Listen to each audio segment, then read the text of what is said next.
अब हम question number 7 को कंसीडर करते हैं। अब मैंने क्वेश्चन नंबर 7 को पूरा नहीं लिखा हुआ है, थोड़ा मैंने लैंग्वेज कम कर दी है, बट क्वेश्चन सेम है। क्वेश्चन नंबर 7 है, उसे आप समझ लेते हैं।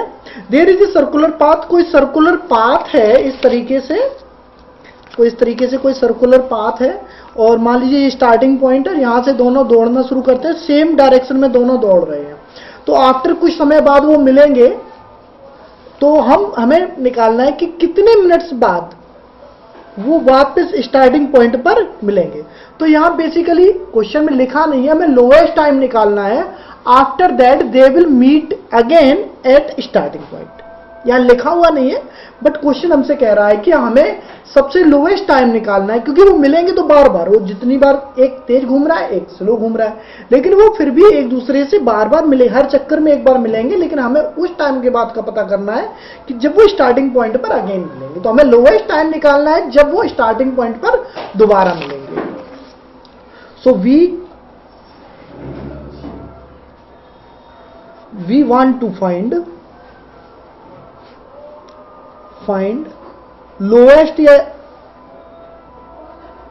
lowest time interval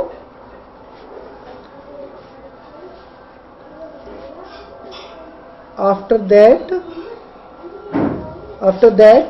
they will meet। हमें सबसे छोटा टाइम पता करना है कि जिसके बाद वो दोबारा मिलेंगे, और कहां मिलेंगे? At starting point. ये हमें पता करना है। ये लिखा नहीं है क्वेश्चन में बेसिकली, बट क्वेश्चन यही कह रहा है कि हमें लोएस्ट टाइम पता करना है जिसके बाद वो दोबारा मिलेंगे। They will meet at the starting point again after how many minutes में यहाँ पे छुपा हुआ है। क्वेश्चन बेसिकली ये कहना चाह रहा है after how many minutes lowest time interval they will meet again, इसलिए मैंने इसे थ्योरी में लिख दिया जिससे आपको अच्छी तरह समझ में आए।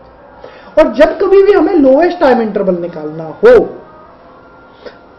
हमें पता करना है कम से कम कितने समय बाद वो लोग दोबारा अपने स्टार्टिंग पॉइंट पर मिलेंगे, क्योंकि वो कई बार आपस में, अगर वो चलते रहेंगे तो कई बार आपस में मिलेंगे, लेकिन वो पूछ रहा है फर्स्ट, पहली बार कितने समय पर मिलेंगे, यानी हमें लोएस्ट टाइम इंटरवल निकालना है जिस बार वो मिलेंगे, इसके बाद वो मिलेंगे। तो जब भी आपको लोएस्ट टाइम इंटरवल निकालना हो या कम से कम निकालना हो, तो लोएस्ट के लिए मैंने आपको बताया एलसीएम का यूज करेंगे, एलसीएम, और अगर हाईएस्ट या मैक्सिमम पूछा होता तो आप एचसीएफ का यूज करेंगे। ये शॉर्टकट ट्रिक है।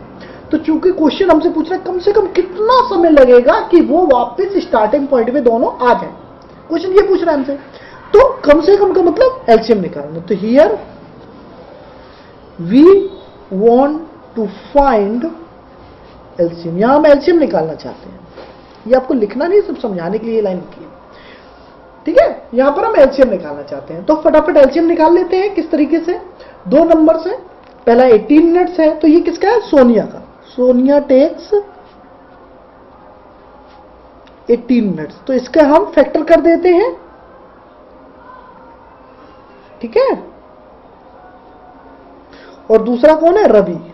रवि कितना टाइम ले रहा है? रवि टेक्स 12 मिनट्स, तो हम इसके फैक्टर कर देते हैं। तो 18 के फैक्टर निकाल लेते हैं पहले हम फटाफट। 18 2 से डिवाइड हो रहा है, 2 9 जाए 18, 3 3 जा 9, तो इसके फैक्टर आ गए 1 इंटू 2 इंटू 3 इंटू 3, ये हमने यहां पर निकाल दिया इसके फैक्टर, 2 इंटू 3 इंटू 3, और 1 सबके साथ आता ही आता है। अच्छा जी, इसी तरीके से अब हमारे दूसरी वैल्यू क्या है? दूसरी वैल्यू 12 मिनट्स है, तो 12 के निकाल देते हैं फैक्टर्स। 12 2 से डिवाइड होगा, 2 6 जा 12, 2 3 जा 6 3, तो इसके आ गए 2 2 3, यहां आप देख सकते हैं 2 2 3, तो 1 तो सबका ही होता है, 2 के नीचे 2 लिखेंगे, 3 के नीचे 3 लिखेंगे, लेकिन एक 2 बच रहा है। आप ध्यान से देखिए, 2 2 3, तो यहां एक 2 लिख दिया, एक 3 लिख दिया, एक 2 हम यहां लिखेंगे। मैंने आपको बताया संख्या के नीचे ही आपको संख्या लिखनी है सेम। तो पहले वाले क्या आए थे? 2 3 3 1, तो यहां लिख दिया मैंने 2 3 3 और 1 स्टार्टिंग में लिख दिया। दूसरे वाले के आए हैं 1 2 2 3, तो 1 2, अब दूसरा 2 नहीं है इसलिए यहां लिखा हुआ है 1 2 2 3। अच्छा जी, अब इसका एलसीएम निकाल लेते हैं। तो एलसीएम निकालना बहुत ही आसान है, दोनों में 1 है 1, इस रो में से 2 लिख दीजिए, सॉरी रो गलत कह रहा हूं, कॉलम में से, इस कॉलम में से 3 लिखेंगे, इस कॉलम में देखिए जब भी एलसीएम निकालो ये नहीं देखो कि दोनों में है या नहीं है, अगर आपने एलिमेंट लिखा है तो उसको नीचे लिखना है। तो यहाँ पे 3 आ रहा है, नीचे हो या ना हो आपको यहाँ 3 लिखना है, यहाँ पे 2 हो ना हो, यहाँ पे 2 आ गया ना तो 2 लिख दो। अब इनको इंटू कर दो, तो इंटू करने के बाद कितना आएगा, कैलकुलेट कर लेते हैं, 36 आ रहा है, 36 मिनट्स। तो इस तरीके से आप इस तरीके के क्वेश्चन को कैलकुलेट कर सकते हैं। अगर आपको ये क्वेश्चन हमारा समझ में आ गया हो इस क्वेश्चन से अच्छी तरीके से, तो प्लीज हमारे चैनल को सब्सक्राइब करना ना भूलिएगा। आप हमारे वीडियो को लाइक कर सकते हैं, शेयर कर सकते हैं। इसके अलावा आप www.ncerthelp.com पर जाकर भी हमारे वीडियोस को देख सकते हैं। Thank you for watching this video.